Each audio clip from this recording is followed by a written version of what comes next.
Bro, did I not tell you guys that Spain was going to come into this World Cup and come in with a bang? Because look, Spain have won against Costa Rica 7-0. One of the most dominant performances that we have seen in this World Cup. Probably the most dominant performance that we have seen. We thought that France were going to come in here and say, yes, we're going to produce this masterclass and no one's going to top us. We're like, okay, fine. France is going to be the best team. We understand that they have Kylian Mbappe, they have like Oliver Giroud, they have Antoine Griezmann, they have Dembele. Okay, I understand. But then Spain came in 24 hours later and they're like, okay, watch this. Watch what we're going to do against Costa Rica. And man, let me tell you that Spain looked so convincing within these 90 minutes. We saw a total of 7 goals. When was the last time we saw something like this in a World Cup? So we saw Olmo score, Asensio score, Ferran Torres scoring 2 goals, Gavi scoring, Soler scoring, Morata scoring. All of these players in the Spanish national team have scored in this game. It was such an amazing masterclass performance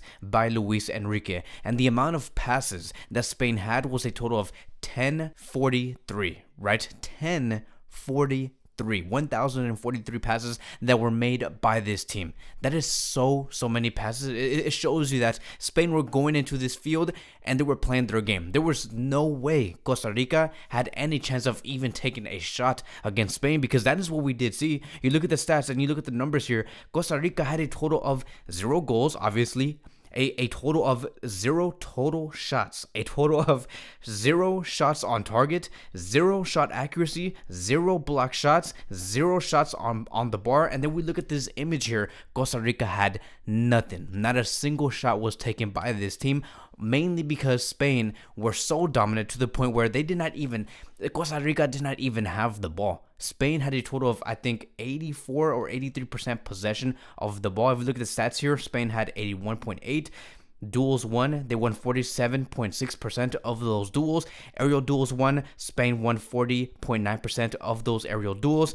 Offsides, they had a total of 3. Corners, a total of 5. So Spain were everywhere. Can you imagine being Costa Rica right now and just assessing what just happened? Like, they have just gotten beaten by a team that has a coach that goes on Twitch. I think, I don't know if that's Twitch or like YouTube Live, and just talks about games. Like if he was a streamer, like one of those streamers that you see like stream FIFA and play FIFA. Like, bro, how embarrassing is that? And so I'm so happy with this team for them to perform like this, because they play like a club. They play like they have been playing throughout the past 4 months together. Oh, wait a minute.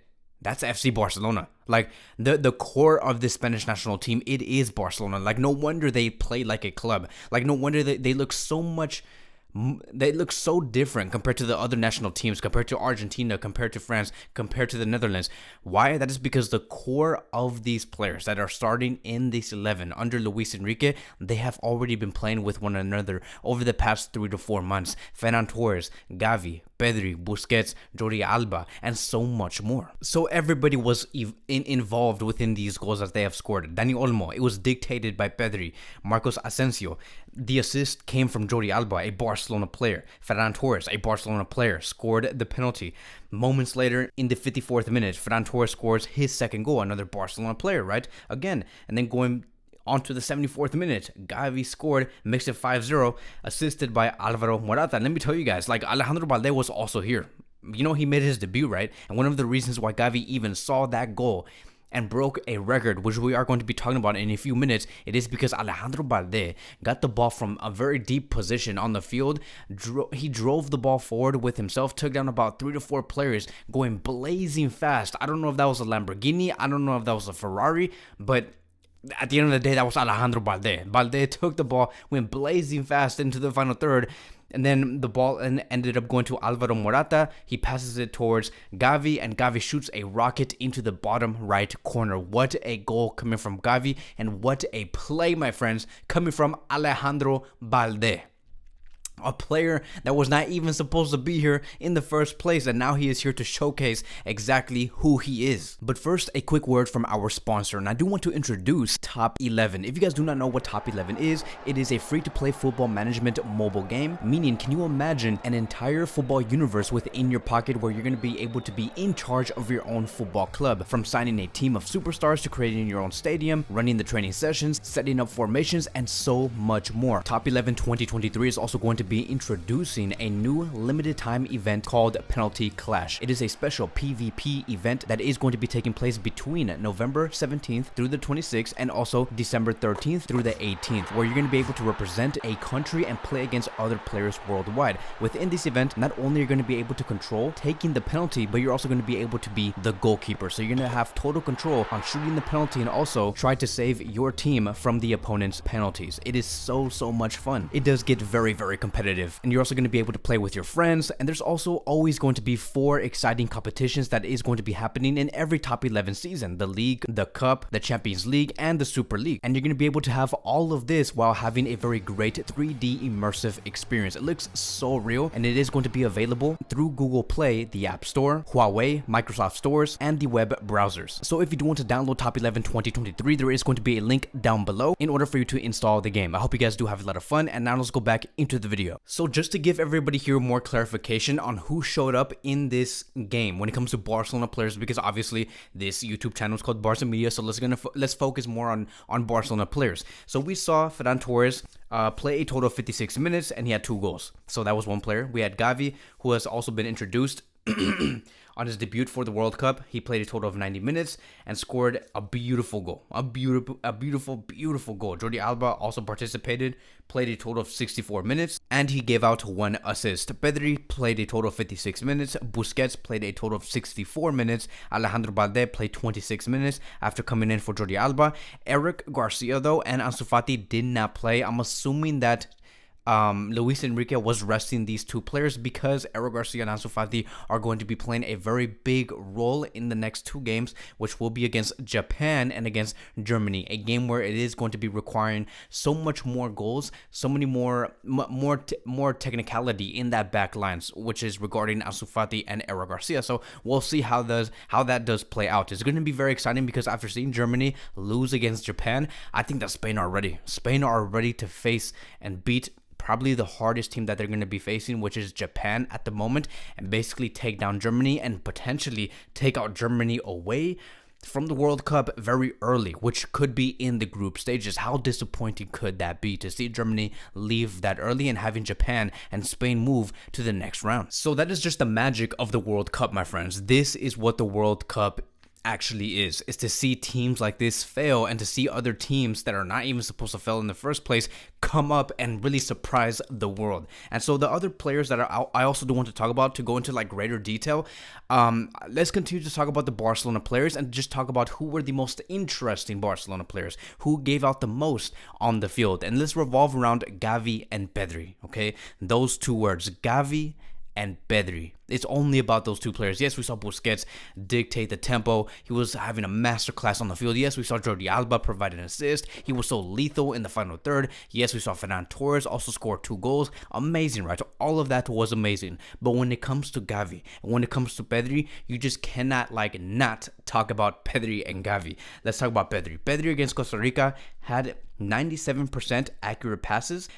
He had an expected assist, a total of 0.70. He took a total of 92 touches, 15 passes into the final third, 80% long balls, 2 out of 2 ground duels won, and created the most chances. So Pedri had a great game. Yes, he did not have any goals. He did not have an assist within this match. Kind of hurts my predictions because I do play with So Rare, a place where you can play like fantasy football. But I know I'm getting out of topic. But basically, yes, I wanted to see Pedri score a goal or provide an assist, but we did not really see that in the eyes of many kids, right? The youth. They're going to be saying Pedri did not do nothing, he didn't score a goal, he did not provide an assist. But if you actually watch the game, if you actually mature, right? If you're mature and you know exactly how football works, you will know that Pedri was one of the reasons on why Spain even won 7-0, because he always took the ball away from Costa Rica. He always made the correct decisions. He knew when to slow down the play. He knew when to make a backwards pass. He knew when to make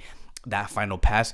Pedri knew everything. What a player. I'm so happy to see Pedri perform at this stage. And then let's talk about Gavi. Gavi, my friends. This guy here is an animal, right? What we say, Gavi is a Malia. This guy is crazy on the pitch. Gavi with a goal being scored within the fact that he scored in this game. FIFA has claimed Gavi to be the youngest FIFA World Cup scorer since Pelé in 1958.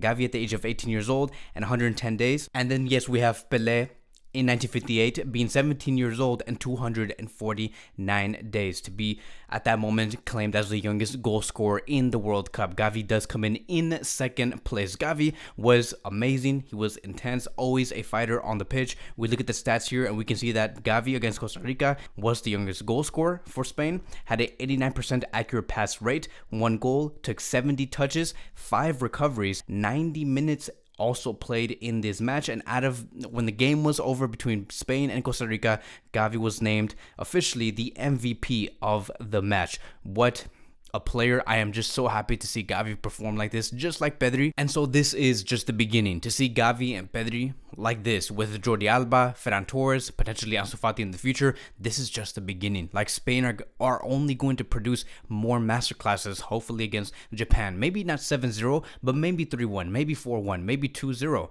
And also against Germany. This is just the beginning, my friends. And it's going to be very exciting to see just how far they can be going into this journey. And so, bro, like, I remember El Chinguerito. Like, there was a episode that did happen coming from El Chinguerito. I don't know if you guys watched that, but they're like the most toxic show you could ever watch. But a few hours before this match even happened, one of the people asked the host of within that El Chinguerito show, they asked him, they're like, is Luis Enrique even focused at the World Cup? Because obviously, you know, you see Luis Enrique, he's streaming, he's talking about like matches, almost acting like one of us, right? In front of the camera on like in front of like this laptop that he does have. And when the host of El Chinguerito, he did say this, he does streams during games and during press conferences while Argentina is playing. So no, I don't think that Luis Enrique is focused like he used to be. And then now to see Spain like this, you see what the fact that Luis Enrique was even having a good time throughout these matches, not even looking like he was taking this match seriously. He looked relaxed. It's just one big